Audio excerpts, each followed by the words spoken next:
Hello and welcome to Stretford Paddock. My name is Joe and we are here outside Old Trafford, as you can see, with the news this morning. We've got loads of stories coming up. We've got updates on the Jim Ratcliffe takeover. We've also got a massive link to Timo Werner as well. Surprise one by all accounts, but it looks as though there may well be some legs to that, and maybe, based on his playing style, that may be all he has.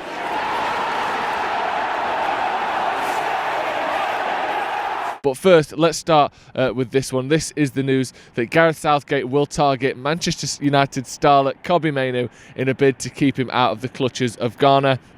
Now, essentially, RB Mainoo can play for either Ghana or England, and he's played for England in under 17s, 18s and 19s, but is eligible for Ghana through his parents. But Southgate is desperate to see him pledge his international future to the Three Lions instead.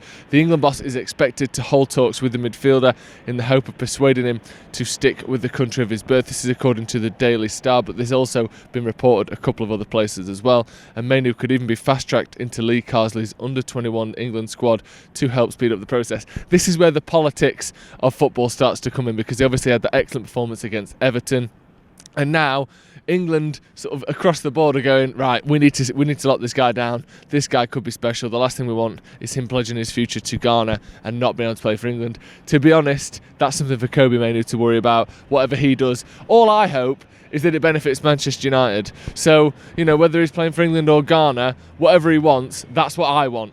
And hopefully he can help improve himself and Manchester United in the years to come as well. But Gareth Southgate's got a bit of a battle on his hands. Although, based on the fact that he's played at under 17s, 18s and 19s, he sounds like he's pretty confident and pretty sure that he wants to play for England. We'll just have to wait and see on that one.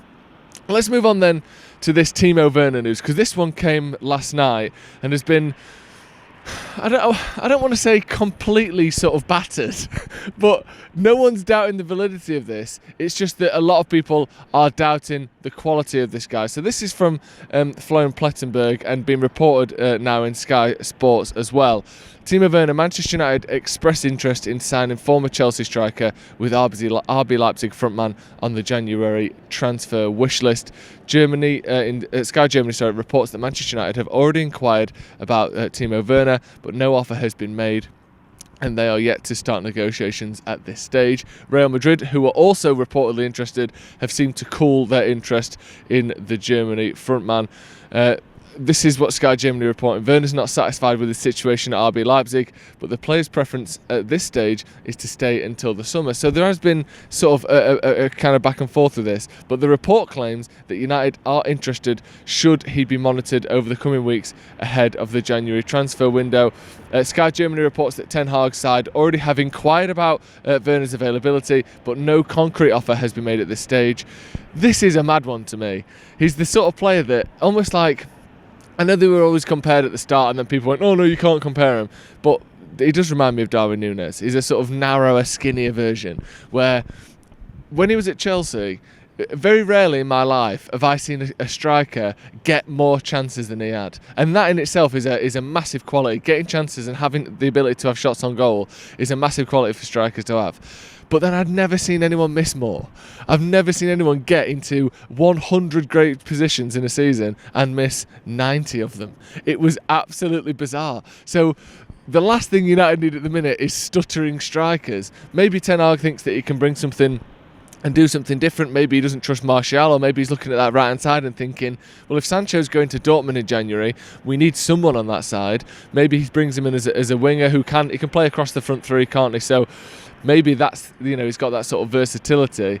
It's just the last thing United need is bringing in a sort of meme player. We almost had that under Harry Maguire. He became this kind of this running joke, this point of ridicule across the sort of footballing world. And he's sort of fought against that, and he's come back, and now he's getting the respect he deserves, and he's playing very well, Harry Maguire. But Timo Werner is another one of those players that he's a meme. People talk about him as the butt of jokes because of this montage of him missing all these chances that you see floating around every so often. He's kind of got away from that by going to Germany, but I just feel like if Ten Hag wants this team to be taken seriously and win big trophies and win big matches, you don't think of Timo Werner as the guy that's going to do that. We'll have to wait and see.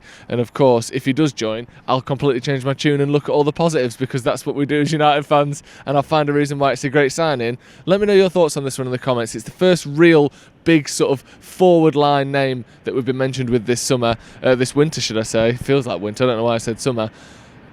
Is he the guy that you would go for if you were Erik ten Hag? Is he, maybe think of it this way, is an improvement over Weghorst. You know, if we're comparing last winter to this one, maybe it is a sort of a move in the right direction. Let's move on to this one then. Again, this is coming out of the Mirror, and this is Premier League clubs scouting Mason Greenwood as Manchester United outcast scores for Getafe. He scored a very good goal the other day for Getafe, and now of course you've got the scouts from the Premier League clubs going to watch him, which makes sense. He's a player that has always had a lot of acclaim on the pitch. There's never been any doubt about his talent. Obviously it's off the field things that have meant that he is no longer playing for Manchester United. And you know what? I don't even know how United would deal with the transfer fee for Mason Greenwood. Let's say he's got 2 goals, 3 assists from this season, which is decent. You know, it's not mind-blowing, but in 10 games, it's not too bad. If, let's say, it was deemed that he's worth 40 million quid. What do United do with that money? Do they have? There's a moral question to be answered there, and it's not for me to answer it. It's for the club to sort it. You would assume that that money would go into the pocket of Manchester United, but there'll be people pushing for certain charities, certain people to be helped out with that, because do you really want to be making profit off the situation that has led to Mason Greenwood leaving Manchester United? Again, a question that's far above my pay grade and one that Manchester United are going to have to work out, but there's no question he's got talent. We saw that at Manchester United. He was genuinely regarded around the club as one of the greatest ever talents at Manchester United, one of the greatest ever academy products when he was a youngster, and that doesn't change just because you have a year off. It looks as though he's picking up his form and starting to get in the goals. And again, it's a moral question and a financial question that United and maybe Jim Ratcliffe are going to have to answer. However, Jim Ratcliffe may not have to answer it if this week is anything to go by, because David Ornstein in our next story has said that no sale is expected this week either. So last week, well actually the week before last, it was going, it's all going to be sorted before Thanksgiving. Like the Glazers can't eat, sweet potatoes and sign contracts at the same time, which obviously it turns out they couldn't. I always thought, it's got to be done before Thanksgiving. Why? This isn't like Home Alone or something where everyone's off for Thanksgiving. These are billionaires. Just stick it in front of them, pour a bit of gravy on it, send it off to Old Trafford. However, that didn't happen. So everyone was saying it's going to get done before Thanksgiving. Then early last week we heard, well, it's probably not going to get done before Thanksgiving now, so it'll be next week. Now we're in next week, or this week as I like to call it, and now it's not going to be this week. Like, what is going on? Why is the ball keep getting rolled down the road, or whatever the phrase is? So this is some excerpts from David Ornstein, obviously a hugely reliable journalist. He said that he's assured that things are progressing and that there are no serious concerns about the deal itself. He also said that it's a very complicated process. The Glazers take time, which is a crucial thing. We've heard that not just over this deal, but basically over their whole tenure at Manchester United. Everything they do, every decision they make is stalled, is slowed, is takes a load of time, so we've got to wait for that.